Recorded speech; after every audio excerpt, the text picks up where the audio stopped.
Hi friends, today recipe వచ్చేసి ముల్లంగి పచ్చడి అండి. ఆంధ్ర స్టైల్లో చాలా బాగుంటుందండి. నేను చేసిన విధంగా ఒక్కసారి చేసి చూడండి, చాలా టేస్ట్గా ఉంటుంది. చూడండి, ఈరోజు చేసుకునే రెసిపీ వచ్చేసండి ముల్లంగి చట్నీ అండి. ముల్లంగి పచ్చడి చాలా బాగుంటుందండి. నేను ఆల్రెడీ ఒక వీడియో చేశానండి, మన ఛానల్లోకి వెళ్ళి చూడండి. ఇది కొంచెం వేరేగా చేస్తున్నానండి, వేరే రకంగా అయితే చేస్తున్నాను. మీకు ఏది నచ్చితే ఆ విధంగా చేయండి, చాలా బాగుంటుందండి. ఎట్లా చేసిన ముల్లంగి చట్నీ చాలా బాగుంటుందండి. నేను చేసే విధంగా ఒక్కసారి చేసి చూడండి, చిన్నపిల్లలు కూడా చాలా ఇష్టంగా తింటారండి.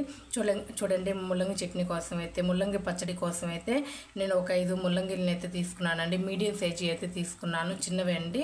ఒక 5 అయితే తీసుకున్నాను.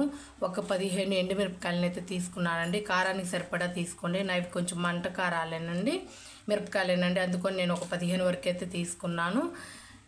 చిన్న ఉసిరికాయ సైజు అంత అండి, ఇంత సరిపోతుంది. నేనైతే వాటర్లోనైతే నానవేసానండి. కొంచెం తీసుకుంటే సరిపోతుందండి పులుపుకి. మీరు డైరెక్ట్గానే వేసుకోవచ్చు, లేకపోతే ఏమైనా నలకలు ఉంటాయనుకుంటే ఇట్లా వడగట్టుకొని తీసుకోవచ్చండి. నేనైతే కొంచెం అయితే తీసుకున్నానండి. చిన్న ఉసిరికాయ సైజ్ అంత అయితే తీసుకున్నాను. చూడండి, కరివేపాకు అండి. ఒక మీడియం సైజ్ ఆనియన్ అయితే ఒకటి తీసుకున్నానండి. ఇవన్నీ కావాల్సినవి.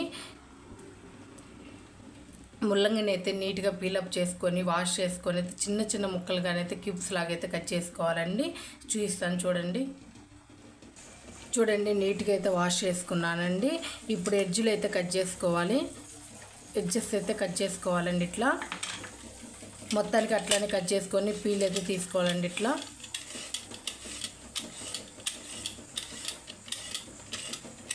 చాలా చిన్న చిన్న ముక్కలుగా అయితే కట్ చేసుకోవాలండి. చూడండి, ఇట్లా మొత్తాన్ని అయితే పీల్ తీసుకోవాలండి. ఇవన్నీ కూడా ఇట్లనే తీసేసుకుందాం. చూడండి, ముల్లంగిని అయితే ఇట్లా నీట్గా వాష్ చేసుకొని అయితే పీలప్ చేసుకొని అయితే పెట్టుకున్నాను. చూడండి, పీల్ తీసుకున్న తర్వాత కూడా ఒకసారి మళ్ళీ క్లీన్ చేసుకోండి, కడుక్కోండి. వాటర్తో కడగండి, చాలా బాగుంటుందండి. చూడండి, చిన్న చిన్న క్యూబ్స్ లాగైతే కట్ చేసుకోవాలి.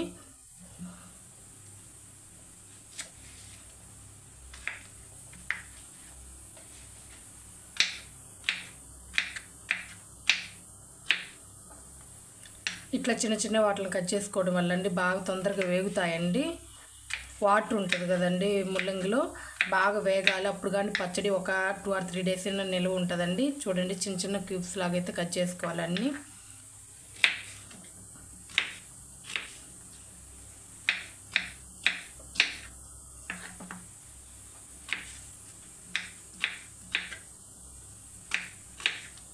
అన్నీ ఇట్లనే కట్ చేసుకుందామండి.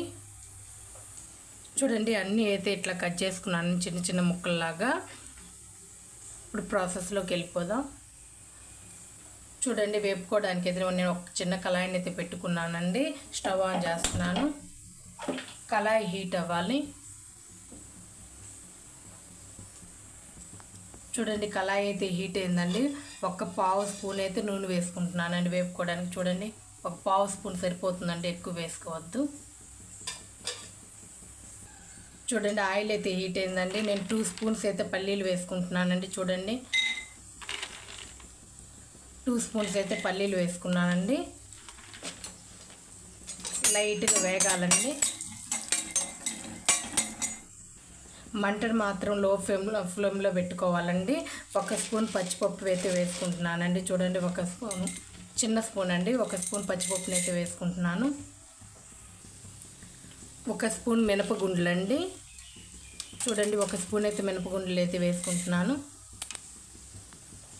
చూడండి, 1 స్పూన్ అయితే ధనియాలండి, 1 స్పూన్ ధనియాలు. వీటిలన్నిటిని ఒకసారి కలుపుకోవాలండి. మంచిగా కలర్ రావాలి.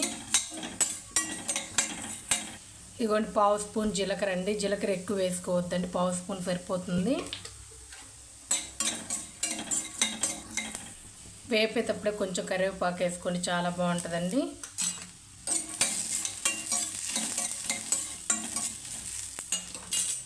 ఇదిగోండి, ఎండుమిరపకాయలండి, తుంచి వేసుకోండి. ఇత్తనాలు కూడా వేగితే చాలా బాగుంటుంది. ఇవన్నీ వేసాము కదండి, మంచి కలర్ వచ్చిన దాకైతే వేపుకోవాలండి. లో ఫ్లేమ్లో పెట్టుకొని అయితే వేపుకోవాలి. ఈ పచ్చడి చాలా బాగుంటుందండి. కొంచెం నెయ్యి వేసి అన్నం వేసి ఇస్తే పిల్లలు చాలా ఇష్టంగా తింటారండి. అంత టేస్టీగా ఉంటుంది. నేను చేసిన విధంగా అయితే ఒక్కసారి చేయండి, పదే పదే ఇట్లనే చేస్తారండి, అంత టేస్టీగా అయితే ఉంటుంది. మంచి కలర్ వచ్చిన దాకైతే వేపుకోవాలండి. చూడండి మంచిగా వేగాయండి.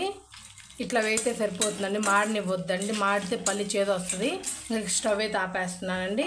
చల్లారిన తర్వాత అయితే మిక్సీకి అయితే వేసుకోవాలండి, చల్లారాలి. చూడండి మళ్ళీ తిరిగి అదే కళాయిలో వేసుకున్నానండి, పెట్టేస్తాను. మళ్ళీ తిరిగి వేపుకున్న కళాయి పెట్టేశానండి. ఇవైతే మిక్సీలోకి అయితే వేసుకున్నాను. చల్లారిన తర్వాత అయితే మిక్సీకి వేసుకోవాలి. స్టవ్ ఆన్ చేసుకుందామండి.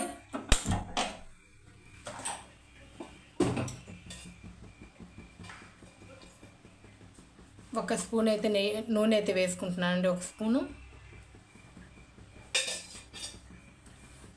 నూనె వేడవ్వాలి. చూడండి ఆయిల్ అయితే హీట్ అయిందండి. ఒక ఉల్లిపాయ అండి, ఇట్లా చిన్న చిన్న ముక్కలుగానే అయితే కట్ చేసుకున్నాను.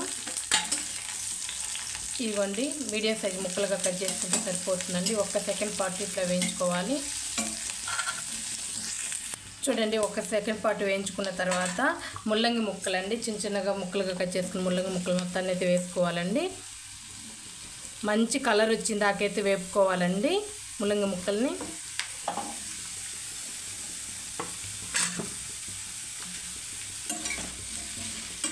మీడియం ఫ్లేమ్లో పెట్టుకొని అయితే వేపుకోవాలి.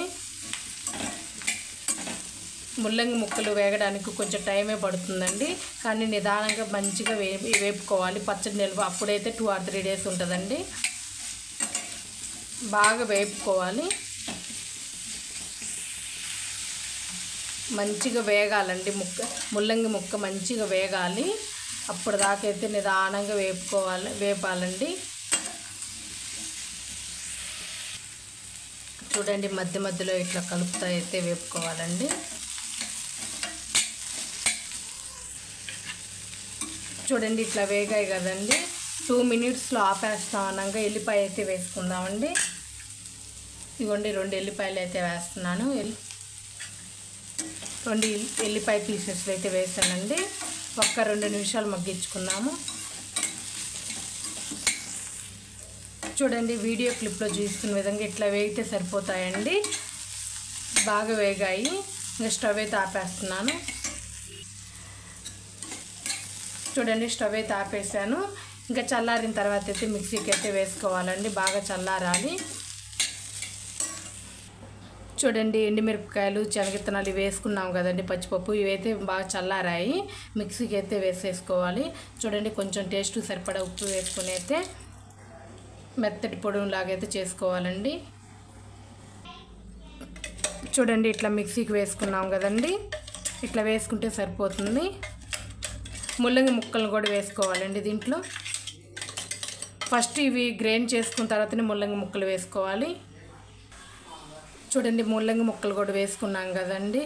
మరీ మెత్తగా అయితే పేస్ట్ లాగా పట్టుకోవద్దండి, కొంచెం కొరకొరనైతే పట్టుకుందాము, కొంచెం బరకగానైతే పట్టుకుందాం. ఒక్కసారి పలుసు ఇచ్చుకున్న తర్వాత చింతపండు పులుసుని అయితే వేసుకోవాలి. చూడండి ఒక పలుసు అయితే ఇచ్చానండి, కొంచెం చింతపండు పులుసు అయితే వేసుకుందాము. మీరు చింతపండు ఉంటే డైరెక్ట్గా అయితే వేసుకోండి. చూడండి చింతపండు పులుసు వేసుకున్నాను కదండి. ఒక్కసారి పలుసు ఇచ్చుకుంటే సరిపోతుందండి, ఎక్కువ మరి మెత్తగా చేసుకోవద్దు. చూడండి ఇట్లా అయితే మిక్సీకి అయితే వేసుకున్నామండి. ఇదిగోండి ఇట్లా వేసుకుంటే సరిపోతుంది. ఇంకా తాలింపు అయితే వేసుకోవాలి. నేనైతే వాటర్ అయితే వేయలేదండి, చింతపండు పులుసే కొంచెం అయితే వేసాను. కావాలంటే మీరు ఒక చుక్క వాటర్ వేసుకొనైనా గ్రైండ్ చేసుకోవచ్చు. వాటర్ వేసుకుంటే మటుకు 2 days కంటే ఎక్కువ ఉండదు.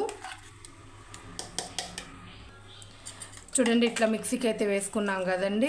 నేనైతే వాటర్ అయితే వేయకుండా పట్టానండి, చింతపండు పులుసే వేసాను.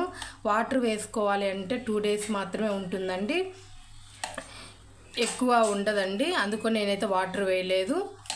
చూడండి ఇట్లయితే మిక్సీకి అయితే వేసుకున్నాను. చూడండి తాలింపు అయితే వేసుకోవాలండి. నేనైతే అదే కళాయి అయితే పెట్టుకున్నానండి తాలింపు కూడా. చూడండి స్టవ్ అయితే ఆన్ చేస్తున్నాను. కళాయి కొంచెం హీట్ అవ్వాలి. చూడండి కళాయి అయితే హీట్ అయిందండి. ఒక 2 spoons అయితే ఆయిల్ అయితే వేసుకుంటున్నానండి. చూడండి 2 spoons వేసుకుంటున్నాను.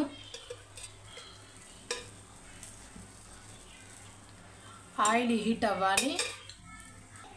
చూడండి ఆయిల్ అయితే హీట్ అయిందండి, కొంచెం ఆవాలండి,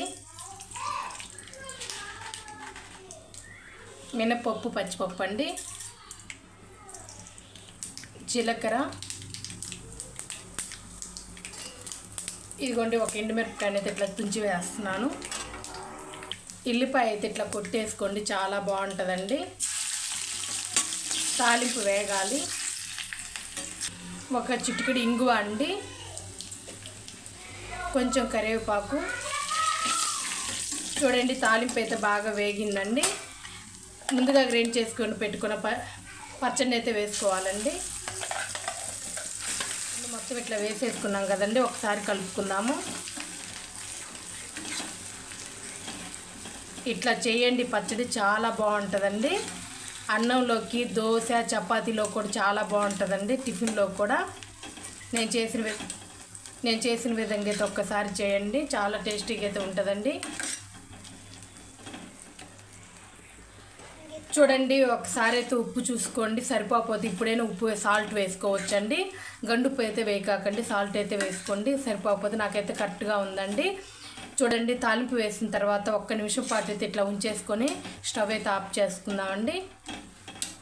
చూడండి నేనైతే 1 నిమిషం పాటు అయితే ఇట్లా ఉంచేసి స్టవ్ అయితే ఆపేస్తున్నానండి. స్టవ్ అయితే ఆపేసానండి. చాలా బాగుంటుందండి. ఒకసారి అయితే ఈ విధంగా చేసి చూడండి, చాలా టేస్టీగా అయితే ఉంటుంది. నా వీడియో కనుక నచ్చినట్లయితే లైక్ చేయండి, షేర్ చేయండి, కామెంట్ చేయండి. ప్లీజ్ సబ్స్క్రైబ్ చేసుకోండి. Thank you.